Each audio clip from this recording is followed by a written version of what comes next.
মানুষ কোথাও বেড়াতে যায় বিনোদনের জন্য, আর এই বিনোদনই যখন দুর্ঘটনায় পরিণত হয় তখন ঠিক কতটা ভয়ঙ্কর হতে পারে একবার এই ভিডিওটা না দেখলে বুঝতে পারবে না। পরিবারের 7 মানুষের অবস্থা যে এরকমটা হবে, মানে ভিডিওটা দেখলে শরীর রীতিমতো শিউরে উঠছে। আর আশেপাশের লোকজন সমস্ত রকমভাবে চেষ্টা করেছে ওদের এই বিপদ থেকে উদ্ধার করার জন্য, কিন্তু পরিস্থিতি এতটাই ভয়াবহ হয়ে গিয়েছিল যে কোনোভাবেই সম্ভবপর হয়ে উঠছিল না। যাই হোক, ভিডিওটা এন্ড পর্যন্ত দেখো।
পরিস্থিতি এতটাই ভয়াবহ হয়ে গিয়েছিল যে সমস্ত চেষ্টায় বৃথা যাচ্ছিল।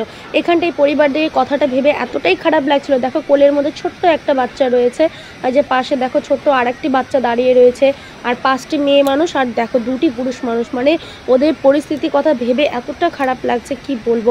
আর পরিস্থিতি এতটা ভয়াবহ হয়ে যাচ্ছিল, মানে যত টাইম যাচ্ছিল জল আরও বেড়েই যাচ্ছিল। আর এই যে জলের বেগ দেখতে পাচ্ছ, মানে এদেরকে ভাসিয়ে যদি নিয়ে যায় কোথায় গিয়ে ঠেকবে কোনো ঠিক ঠিকানা কুল কিনারা পাবে না এরা। আর মানে কি ভয়াবহ যে কাণ্ড, মানে এখানটায় জানি না ওরা কিভাবে পৌঁছালো, কিন্তু মানে তারাও হয়তো বুঝতে পারেনি যে জলের বেগ এতটা বেড়ে যাবে আর ভয়ানক পরিস্থিতি যে এরকম হয়ে যাবে কখনো তারা স্বপ্নেও কল্পনা করেনি। আর দৃশ্যটা দেখে তো রীতিমতন মানে চমকে যাওয়ার মতন। আর এই যে দেখো ওদেরকে দেখো আপ্রাণ চেষ্টা করে আছে, একে অপরকে একদম আঁকড়ে ধরে আছে যাতে বাঁচার লড়াইটা করে আছে এখনো পর্যন্ত তারা।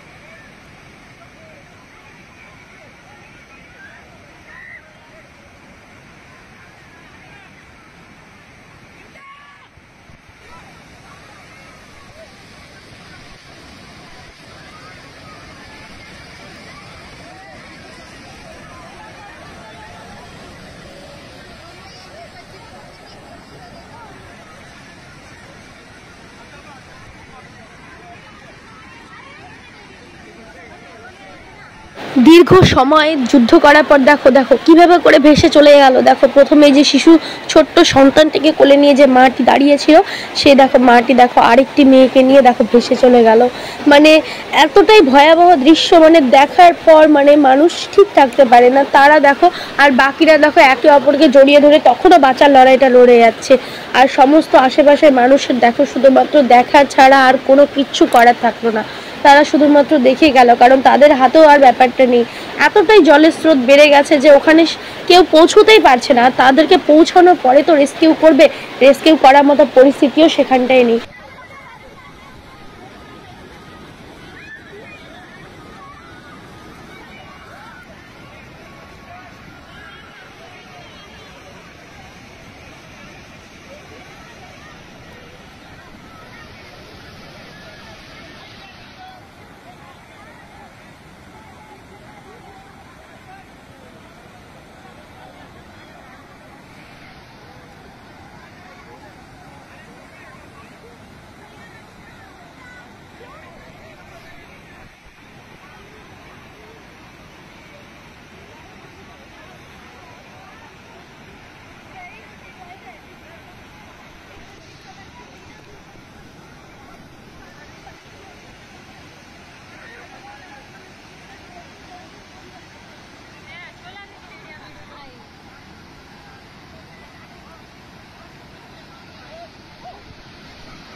নিমেষের মধ্যে চলে গেল পরিবারের 7টি মানুষ। হ্যাঁ, অনেক যুদ্ধের পর অবশেষে দেখো 7টি পরিবারের সদস্যই দেখো জলের তলায় তলিয়ে গেল। কোথায় গেল, তাদের পরিস্থিতি কি হলো, শেষ পরিণতি কি হলো আমি কিছুই জানি না। ভিডিওটা দেখার পর ঈশ্বরের কাছে একটাই প্রার্থনা করব, যেন এমন ভয়ঙ্কর পরিস্থিতি যেন কখনোই আর তৈরি না হয়। তাদের কষ্টটা দেখে তাদের পরিবারকে সান্ত্বনা দেওয়ার মতন পরিস্থিতি আমাদের কাছে নেই। আর এই ভিডিওটা দেখার পর সমস্ত যারা ঘুরতে গেছো, ট্যুরিস্টরা রয়েছে, তাদের কাছে একটাই রিকোয়েস্ট করব, তোমরা ঘোরো কিন্তু অনেকটা সতর্কতা অবলম্বন করো, যাতে পরবর্তীতে এরকম পরিস্থিতি কখনো আর সৃষ্টি না হয়।